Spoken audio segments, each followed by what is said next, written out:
folks. I'm your host, Elliott Hulse, and today I'm answering a question from Coach Eric Goesch, I hope I'm pronouncing that correctly, who's a strength and conditioning coach that works with baseball players. And Coach Goesch says that he's got one baseball player who's an extraordinary athlete, but in the weight room, his pitching, when he's pressing, his pitching arm is a lot weaker, you can see that, than his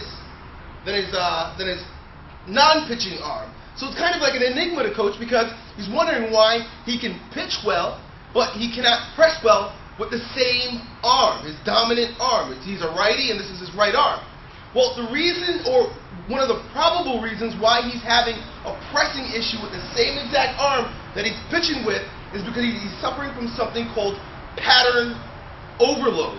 Now that basically means that there's sort of a diminishing return after you've used a particular pattern over and over and over and over again, and the source of that diminishing return is found in muscular imbalance. So what I'm saying, coach, is that your athlete who's pressing with that right arm in a weaker fashion than he typically pitches he's probably, and I'm pretty sure, has an overdeveloped, overstimulated pec minor. That's the muscle right here that ties the shoulder to the chest, or one of the muscles that does that. In addition, he probably also has a really weak scapular adductor, or the extensor muscles of that same shoulder. So so in other words, he's in a lot of flexion and has lots of weakness in extension. So with that being, he doesn't have the flexibility or the capacity to extend the way he normally would when he's pitching, when he's pressing. Now, here, before I give you a few tips, I want to warn you as to what may be happening also.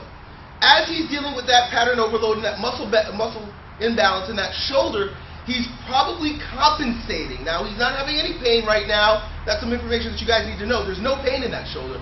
But I'm very sure that he's compensating for that lack of flexibility in the shoulder by either twisting his torso a little bit more, rotating at the hips, or doing something that, now I'm not a baseball pitcher, I don't know pitching very well at all, and I would be the worst person to coach a pitcher, but I'm pretty sure that the way he is intended to pitch is compromised because of that muscular imbalance. So here's what he's going to do. Get a foam roller, just like you see here, and I may put a link down below for it, and roll out that pec minor. Now, if you're getting my Strength Camp DVDs, if you're a Strength Camp member, refer to last month's DVD where I showed you how to foam roll the entire body. If you're not, I give a great tutorial in last month's DVD, and if you sign up for just go to strengthcampdvd.com, join the membership website, you'll see the video. I show you exactly how to do this.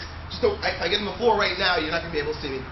And also, work on the extension and also the external rotation of that shoulder. So you're stretching, foam roll and stretch, and strengthening the rear part of that shoulder.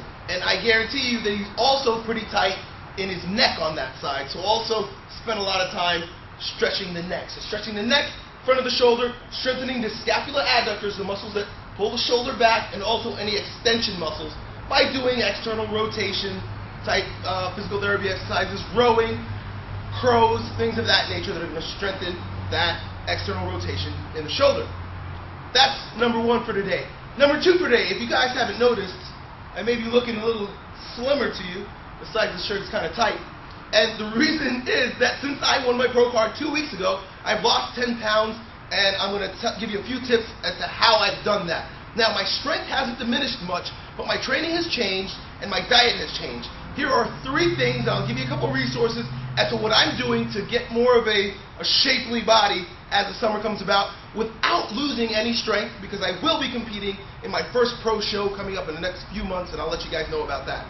Number 1, I've been experimenting with a rotation diet, and basically that means I don't eat carbs on the days that I don't train, and I do eat carbs on the days that I do train. That mixed with sometimes I don't eat carbs at all during the week, and then I'll just have it on the weekend. That rotation, that back and forth rotating of the carbohydrates has allowed me to drop some fat. Also, I've changed my training a little bit just so I can give my body a break from the heavy lifting and the strongman training, and I've been using high volume training mixed in with some EDT, which I've told you about, escalating density training, and it's all high repetition stuff very low intensity, and it has allowed the muscles to become a little bit more shapely, build some strength or some size without losing any strength. So check those resources out if you guys are interested in that. And if you have any questions or concerns, email it to me, and I may answer them to you like this. See you next time.